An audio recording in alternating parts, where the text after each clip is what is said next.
All right, so day 3 of our plank challenge. Today we're going to focus on figuring out what the shoulder blades are doing while we make that pose we call plank. And then in particular, when we do that high to low push-up position. I'm just gonna fuss with one more thing on screen. Okay, and what I want us to think about here is sort of separate from what the elbow might be doing and what the upper arm bone might be doing, is a consideration of what our shoulder blades do. So I'm going to teach you 2 vocab words. A lot of my long-term students know this one, but when your shoulder blades move apart, that's called protraction. So the shoulder blades widen, they come towards the front body, that's called protraction. And then when the shoulder blades move towards each other, that's called retraction. So in this moment, I'm squeezing my shoulder blades in towards one another. That's retraction. Here's protraction, retraction, protraction, retraction. So that comes into play quite a bit when we do that high to low plank maneuver. Come on to all fours with me for a moment as we start this off. So we're gonna do an exercise on the floor in just a moment, but I wanna start off by illuminating this point while we're bearing weight on our hands. Of course, you can do this from your elbows. You're gonna walk your knees back. So you're in this knee down plank position. We're going to use that standard setup where the shoulders are over the wrists, inner elbows pointing forward. And we're going to come up and down between this high plank modified with the knees down to that low plank position via bending the elbows. And we're going to do a few, and you might choose to do what I do, which is just to kind of go to your mid-range. I'm not going to try to do the full shebang. I'm just going to touch into it a few times. And as you come up and down from straight arms to bent elbows, from bent elbows to straight arms, as tough as that can be for upper body strength, can you get a sense of what your shoulder blades are doing as you come through this? Just a couple more educational ones. You don't have to get them perfect. You don't have to try to correct anything. You're just doing these to see them, to feel them, to find them. And then for a moment, and you could put your eyes on screen if this is going to be helpful to you, what I see a lot of people do is we start off here, elbows good and straight, and then the next cue is to bend the elbows. And the first movement that happens is that we actually retract the shoulder blades, then we bend the elbows. And to me, that kind of belies a sort of like lack of back strength when we're doing this. It's not necessarily injurious. It's just, it kind of indicates that before we even bent the elbows, we kind of lost it at the shoulder blades and then we bent the elbows. All right, so we're gonna work on that from a couple of different entry points. For this first one, we're gonna be lying back. I call this bench pressing a bolster. If you don't have a bolster, but you have some like pillow around, we're not really going for super heavy weight, so don't go rushing around trying to like make your pillow and grab 15 blankets. Just something to have in your hands. I'll show you in just a sec. The other thing I want to point out is that if you do have weights nearby, you could go light. Here are 2 5-pounders, and you'd be working with something smaller in hand, but more impactful for weight bearing. So let's go ahead and come onto our backs, knees bent, feet on the floor. And as you start this off, I'm going to take the bolster, hold it over my face without dropping it. And then I'm going to place my palms underneath it. My fingers are pointing back overhead. If you were going to use something different, how could you hold this so that your palms were facing up? If you're grasping hand weights, then you can have here like your knuckles pointing towards the ceiling. And what we're going to do is work to straighten out the elbows as best as you can and put yourself in your mind in your plank arms. So I've got here my wrists over my shoulders. My inner elbows I can turn to face somewhat in the same direction as my fingertips, which are kind of pointing back overhead. And then from this, I'm just going to take a few of those elbow bends. So I'm going to bring my elbows to a bend. I'm just going to tap the floor beside my ribs with the back of my elbows and then push this weight back up. We're going to do a few of these. I'm going to keep talking and doing. So if you need to edit the prop that you're using or you want to try something different, feel free. I'm not moving out of this one too quickly. But what I'd like us to do, bench pressing, bench pressing a yoga bolster, is that I want you to get a sense of, again, in your mind's eye, this is plank pose. High plank when the arms are straight, low plank as those elbows come along your sides. And as we go through the next handful of these, now that you've put that patterning into your neurology, straight arms, bent arms, can you figure out as you go through this what your shoulder blades are doing? So it's pretty common for someone to push up and lift their shoulder blades off the floor. That's protraction. And then as soon as those elbows bend, we retract, we kind of squeeze the shoulder blades towards each other. And what I'd like you to do is to hang out in the middle of that. So see here, if you can come to a kind of mid-range position, my elbows are bent, but not all the way down. If you can press the outer edges of your shoulder blades down and keep them there as you get the arms all the way to straighten, and then come down to that elbow bend. So the outer corners of the shoulder blades, think the backs of the armpits, the backs of the upper arms where they merge with your back torso. Can you press that down towards the floor? So it's not a total squeeze of the shoulder blades together. It's not a total shrug of the shoulder blades apart, but trying to keep the shoulder blades in one place as you come up and down. If you've been using weights and you've done this many, you are killing it. I'm just using this pillow. And that next one or two, again, can you press on the outer edges of the shoulder blades and then go slowly up? You know, I'm going to pretend I've got a really heavily loaded barbell. I've never actually tried a very weighted bench press. I would probably be dismayed if I did. And I'm just going to keep my shoulder blades pressing down as my arms go up to straighten. All right, let's go ahead and drop whatever object you made use of for that exercise, bench pressing, so that when we come up, we can kind of keep the echo of that going on. We're going to take a seat for a moment and do a similar exercise to what we did on day 2, but we're going to change it up a little bit. So I teach this and we'll do this with this stretchy band. That's not required. You can just use a yoga strap, or if all else fails, like a sweatshirt.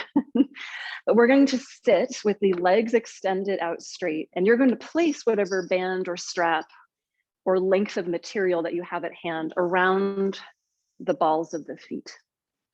And if you're going to use a strap, you'll end up pulling back, and you'll have to let the strap, of course, slide through your hands as you do that. And then when you want to start over, you have to kind of just walk your hands back down. If you're using stretchy stuff, then you'll have the ability here to kind of keep that motion going. I'm going to turn my back to you. In yesterday's class, I had you think about stabilizing the shoulder blades as you did this, meaning when you pulled back on band or strap, I didn't want you to squeeze the shoulder blades together, and I didn't want you to like slump them forward when you let the arms come ahead. However, today we're going to do that. So this will be just a slightly different take on that rowing action. So because I've got the stretchy thing, I'm going to walk my hands out along it. And then here, as I bend my elbows on purpose, I'm going to squeeze my shoulder blades together, and I'm going to keep them there for a breath or two, just to find that, because it's not really a very yoga action, pinching the shoulder blades together. And then when I'm beginning to walk my arms forward or to release my arms forward on purpose, I'm going to pull my shoulder blades apart, right? So opposite to what we did yesterday, where it was like, keep them in one place. Here, I want you to actively squeeze the shoulder blades together. You're actively retracting them, and then slowly let them come apart. You're actively protracting them. All right, I'll spin to face around so I can keep an eye on my technology. But we're going to do a few of these. And if you're trained in yoga, but you don't do a lot with a toe in the fitness world, this action of pinching your shoulder blades together will feel a little bit like verboten. Like, are we allowed to do that? You are allowed. You can do whatever you want. But as you go through this, you're trying to actively contract your rhomboids. Those are the muscles between the shoulder blades, connects them to the spine. All right, one or two more. I wasn't counting. Don't know how many we did. We'll get a couple more in here. And you're just going to hold on the last one or two, wherever you end up in this cycle. So if you're using just a strap, you're going to have a fierce grip, and you're going to think here about pulling your elbows past your torso, and you're going to squeeze those shoulder blades together. If you've got the band, keep going. How much tension can you put on that stretchy material? They do break every once in a while, but it does take a lot of force. All right, and then slowly, if you've got the stretchy band, like how slow can you make this? Let the arms come forward as the shoulder blades come forward If you're using just a cotton yoga strap, you're kind of scurrying your arms forward, but then when you reach out, pull the shoulder blades apart. I'm going to do one more. Pull back, squeeze the scaps together. Again, it might feel contrary to yoga training. C'est la vie. You've got rhomboids. There's no harm in contracting them fully. And then last time we'll get on out of this, we'll let those shoulder blades come forward as the arms reach ahead. All right, so we'll be done with this for the moment. Go ahead and set that out of your way. And I've got one more thing that's sort of a non-plank exercise to give your plank something to think about that will have us using sort of alternative propping. So some of my classes, it's like, wait, hold on, go to a wall and then go in your kitchen and so you might have to adapt this as we go along. And the cool thing is, with this being recorded, you can just try it again later if you want to set up something different. So I'm in my yoga studio. This is, hardwood floor. It's a little slick, right? So I'm going to use that slippery surface with a blanket on it. Now, if you're in a carpeted space, maybe you have something slippery you could put your hands on, like are there a couple magazines around? You have a pile of papers that you can crinkle up a little bit and have your hands slide on that surface. If it's just too much of a fuss to take care of it now, I'll teach you the isometric version and you can just kind of hold on to it without creating the movement. So I'm going to kind of go on an angle here such that you can see me all right. But I've taken a blanket and I've opened it up so it's in this loose, wide rectangle. And I'm just going to drop that off on the floor ahead of me. And then from this, I'm going to come into an all fours position, but I'm going to have my hands wide. We've done that a couple of times so far in this plank challenge. We've experimented with a wider than usual setup. And is it the alignment that most people do? It's not, but when your hands are wide and you're preventing yourself from, hitting your nose on the floor, these chest to arm muscles, that's their deal. Those pec muscles really hang on. So this will be an activation for the pectoralis muscles. So here are my wide, kind of like bulldog arms. And as I'm here for a moment, I'm going to just take a couple of breaths, pull my shoulder blades down my back. So I'm not going to scrunch up towards my neck, and just get a sense as I press my hands in, my shoulder blades are wide on my back.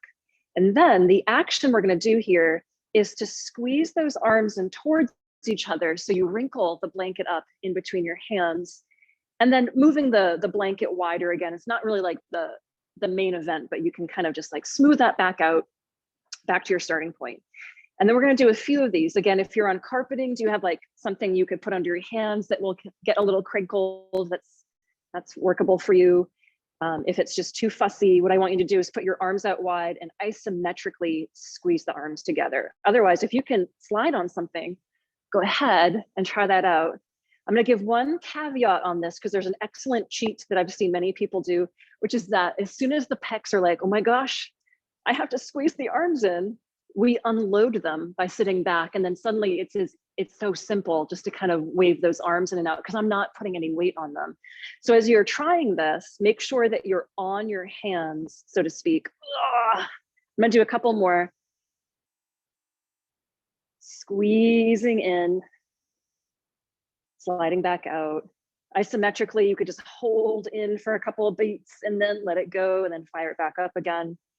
And be creative with your space and the textures and materials. All right, one last one. I'm going to try to do it twice as slow. I mean, I'm getting tired of it anyway, so I'd probably be slowing down. But on this last one, I'm putting like more resistance in there than I actually need. Oof. All right, and then let's go ahead and set that aside. That's a really good one. Pec strength is a little lacking on a lot of people. We might be really tight right here because we're hunchers and slouchers, but that doesn't mean these muscles are very strong. So when you see a pec strengthener come in your way, run to it. It's always a good one. All right, so from that, let's come on to our all fours, kind of put ourselves more in that arena of coming into things that look like plank. You're going to start on your all fours, press the hands down. Again, I've got sort of my master list, my standard instruction set for your plank pose. Spread your fingers, press your knuckles, inner elbows forward, shoulder blades down the back. And as you're here, knees are under hips. And just to start ourselves off, we'll have the toes turned under. And we're going to do a couple of rhomboid push-ups. So you're going to drop between your shoulder blades, arms stay really quite straight, and then push your hands down and pull the shoulder blades apart. We've already seen this action. Let's keep going with that a whole bunch of times, but we're now putting it in range of something that looks a little bit more like what we do when we're in plank pose. So when I drop between my shoulder blades, those shoulder blades go sliding towards each other like, crashing tectonic plates. And then when I push my hands down, I widen them apart. They slide open. All right, we'll do a couple more. I need a whole camera crew in here. I'd have somebody standing over my back, pointing the camera at my shoulder blades. But even as you might be looking at me from the side, you can kind of see I just come up and down, and it's not a cat back. All right, and then let's come to that position where we feel we are pushing the hands down, widening the shoulder blades apart, and then just to be double and triple certain that we're not doing a rounded upper back like cat back, I want you to kick your tailbone up a little bit, pull your sternum forward. If there were someone seated on the floor across from you, your collarbones would be the most apparent thing as they looked at you head on. All right, let's give that a breath or so. All right, and then let's pause, come off of that for a moment. So with a block, and if you see where this is headed and you think, oh, I've got something better than a block, use it. It shouldn't be round though, otherwise you're gonna end up with it rolling around. What I'm gonna do is take this block, put it over my head with my two hands involved for a moment. I just wanna get a sense that it's straight, that I don't have it turned diagonally across my back. I also don't need it up in my neck. So I'm getting a sense here that I have it across my shoulder blades. And then I'm going to take myself and come onto an all fours position with that block across the scaps. And if you try this from the start and you're like, that feels weird, go ahead and pause, give yourself a slight repositioning of this. And I would advocate for it going down your back rather than towards your neck. And actually, I'm gonna bring it down just an inch or two. Take my own advice there. All right, so back on all fours, we're gonna return to those rhomboid push-ups. So I'm gonna slide my shoulder blades together. They have just come in closer towards each other. And the block almost covers most of my shoulder blades. Like my shoulder blades have slid underneath the block. From that, I'm gonna pump my hands down, spread my shoulder blades apart, and at the top of that, like my shoulder blades aren't really in contact. That right one is a little bit. They're not really in contact with the block. We'll do a few. So you're gonna slide your shoulder blades together. They hide under the block. You push your hands down. They might come wider than the block. And don't worry, you only have to do a million more of these. We're just gonna do a couple really, but do a million more in your lifetime.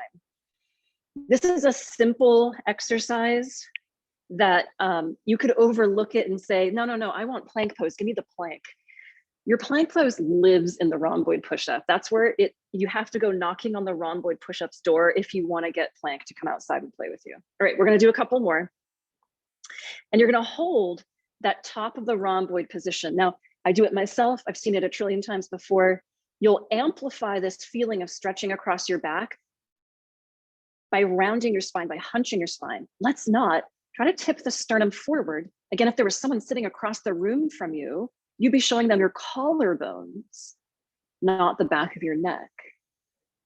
All right, we're here, might as well. Let's come into plank pose. You can stay, of course, on your knees.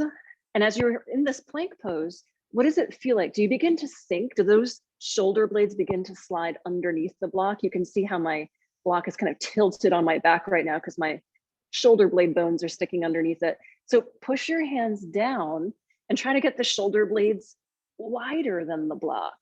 Let's do two more. So rhomboid push-up with a block on your shoulder blades in plank pose.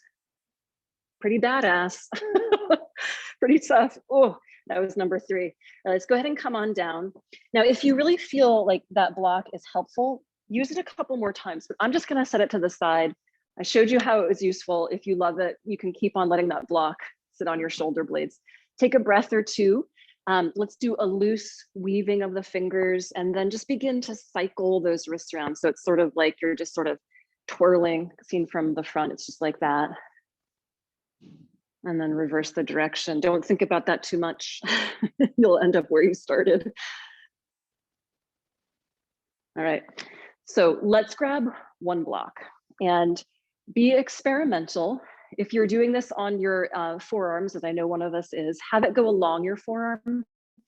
For anybody who's doing it with their hand underneath it, try it on different heights. I'm gonna go flat to start just to see how I'm doing.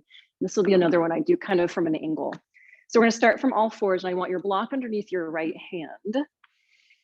Maybe if I go head on, I'm gonna drop my head down for a moment just so you can see my shoulders. I'm super crooked right now, right? Because that right hand is on a little wedge of height and that left hand is to the floor. So once or twice here, what I wanna do is press down this right hand and make my shoulders level. Now my left hand sits on nothing, but it's sort of like it's got its own invisible block underneath it. Let's do a couple there. So pump that right hand down to pluck the left hand off of the floor. And it's that rhomboid push-up we were just doing. It's pec activation that we did before, but now you're doing it single-handedly, which makes it harder. All right, a couple more. And again, I mentioned this, but this could be done from the elbows if you're fatigued of wrist. Next time you have pressed down, can you hold up for a moment? And just make sure that you haven't wagged your tail from one side or the other, but your hips are straight back behind the shoulders. Oh, core stuff. All right, let's go ahead and bring that hand down. Swap it over to that other side. So left hand or left elbow. I'm liking the flat side. I'm going to stick with that, but you should feel experimental. Like if you have like long arms compared to your thighs, like all these proportions make a difference. And we don't always figure it out until we try something different. But I'm liking this flat block, so I'm going to stick with it. Left hand is on the block, right hand is on the floor. And I'm going to push that left hand down to take the right hand to just about the same level as that left one. And then I'm going to bring it back down. So 2 straight arms, let's do a few. We'll cycle through, I'll guide. 2 straight arms. And when you're pumping that left hand down, you're really using that left chest, the left underarm, the left rib cage around the shoulder. We'll get a couple more in here and just make sure that you're not wagging a tail from side to side to kind of facilitate this in its own silly way. We all do those little quirky workarounds. And then also make sure you're not sitting back, right? Because if you're not load bearing on top of this, it's really hard to feel how plank pose is in here. Couple more. Oh, as I've been saying a lot in the last year, since I teach a lot of these classes solo, nobody else is in here with me, I have to bring all the drama myself. I have to do all the moaning and groaning and sighing and all the drama. Okay, last one, you're gonna hold it. This is really where my drama begins to build, right around that core. All right, let's go ahead and bring that down. All right, so have one block at the front right corner of your space, and then take a second block, probably on the same height, just to be regular with yourself. And you're gonna put it on the left back corner. So think here, right hand, left foot, that's what's going to be on the blocks. You can, of course, do this with your knees down, in which case it would be your left knee on the block. Otherwise, start with your right hand on the block. Left hand is to the floor. And then I always have to kind of look around to see this one. So I'm just gonna move that left foot support back a little bit. And then my toes will come onto it. And then I'll put my other leg out into a plank. All right, so if the blocks are too high for your proportions, what about a couple of paperback books? Something to keep in mind if you feel like this is totally kooky for you. Now, I'm really asymmetrical when I do this, right? Because I've got right hand, left foot uplifted, and the other hand and foot are still on the floor. I hope you guys are feeling it like half as much as I do in the core. And what I want you to do here is pump down that right hand and get the left hand off the floor, just like we were doing before. All right, could you here, make sure my block is where I want it before I do anything too daring, could you from here take the right foot off of the floor? All right, toes down, hand down, knees down. We're gonna keep it on the same setup just so we can do 2 more without having to fuss with the blocks. Here's your pause. You can sit back, you can do a little wrist maneuver, circling, internal rotation, and moving the arms out. You guys know that there's a few. Let's head back to it without much further ado. So left toes on the block, right hand on the block, and then stretch that right knee back to a plank pose. Stay asymmetrical and crooked for a moment, and then push that right hand down to get the left hand off the floor. When you're ready, if you're ready, take the right toes off the floor. 5, 4, 3, 2, 1. Hand down, knee down. Inhale, exhale. Let's do one more like this on this side.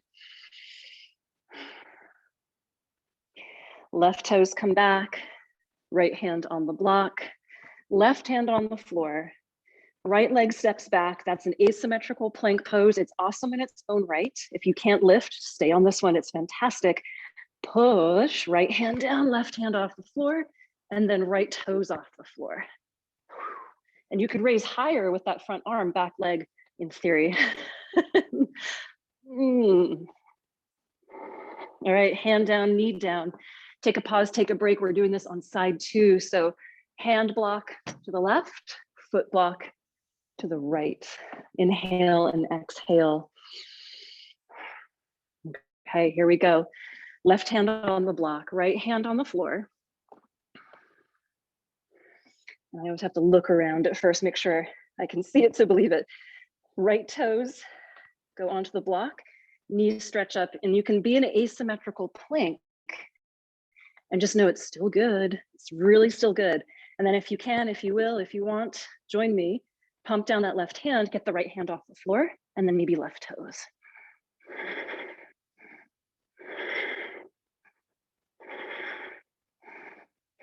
Hand down, knee down, take a pause. I mean, I need to take a pause. Let's head back to it. Left hand on block, right hand on floor. Right toes find the block at the back of the mat. And then left leg stretches out to a plank pose. All right. Left hand presses, right hand off the floor. Left toes off the floor.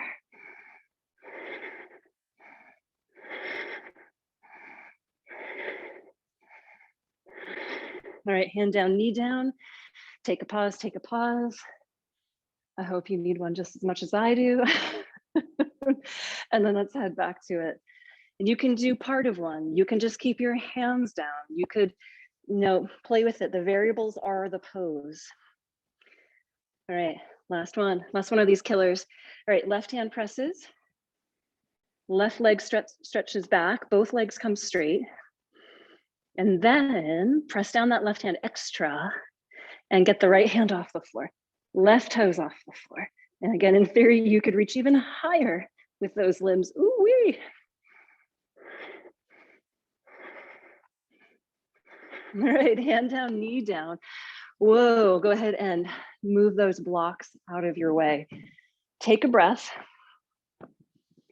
And then with either a stretchy band or a regular yoga strap, or even your sweatshirt, some material, a scarf, what we're gonna do here is take this across the shoulder blades. So I'm just thinking like mid-scap area. This is round and it tends to roll. So if you don't get it spot on the whole time, no worries. But I've got this in my hands and I'm gonna come down to an all fours position and pin this underneath my hands and turn to face you for a second. So you can see here, I kind of have it between my thumb and first finger, and then I just smush it to the floor. You might do something a little different depending upon your materials that you're working with. Dun, dun, dun. It's like putting on this like little smart backpack for a moment. Okay, and then once you have this, back to that all fours position, let's do a couple of those rhomboid push-ups. You're gonna drop between the shoulder blades. This strap feels a little bit more slack. Not entirely, because it's the stretchy one. And then as I push up against my shoulder blades, I can feel some tension on that. Let's do 2 more. Heart dips down, hands press, heart lifts away from the floor. It's really your shoulder blades You will see it and feel it. Like if you're watching my bod on screen, you see my torso coming up and down. But it's only happening because my shoulders move in and out. All right, the next time you're at the top, the tippity top of that rhomboid push-up, move your knees back and or lift your legs up. And we're going to press the hands down, and you're going to bend your elbows, mid-range position, and try to move your shoulder blades apart. Oh, and then back to a straight armed position. Okay, so that's what it's going to be for a few more cycles here. Let me describe it one more time. So it doesn't have to be your lowest low plank. I'm gonna do like baby arm bend right there. But then when I hold that, I'm gonna try to push my shoulder blades wider. That strap coming over the outer edges of my shoulders, that tells me what's going on. And you can do it from your knees. I'm gonna take a pause. Take 3 breaths. And we're gonna close it out with 5 of those. So knees down, you could be on your elbows, you can be on straight arms. I'm gonna be ambitious and try to do a full plank with this. We'll see how it goes. I bet my knees will be on the floor in just a moment. Might as well try. So move the shoulder blades apart, lift the legs up if that's your design, bend the elbows, mid-range position, push your shoulder blades apart, straight arms. That's 1. Bend, widen shoulder blades, straight arms, that's 2. Bend, can you keep width across your shoulder blades, straight arms, that's 3. 2 more, bend the elbows, push the shoulder blades wide, return to straight arms, that's 4. I'm gonna do the last one with my legs straight, might as well. Bend the elbows, push apart, straight arms, whoa, knees down. And then you can come off of this and mind the stretchy band, because sometimes it has a way of just whipping out of the pose. The one I'm liking these days, just teaching it because I favor it, little bird beak hands, internal rotation, a little wrist flexion, like I'm trying to lift my fingers towards the ceiling, and then arms come out wide and not very high. You could do more forward. That's an interesting one. I kind of like that. You could go back a little bit and come wide, but we're basically just trying to expose the forearm to some stretch. All right. If you guys aren't huffing and puffing, I feel alone in this, but I bet you might be.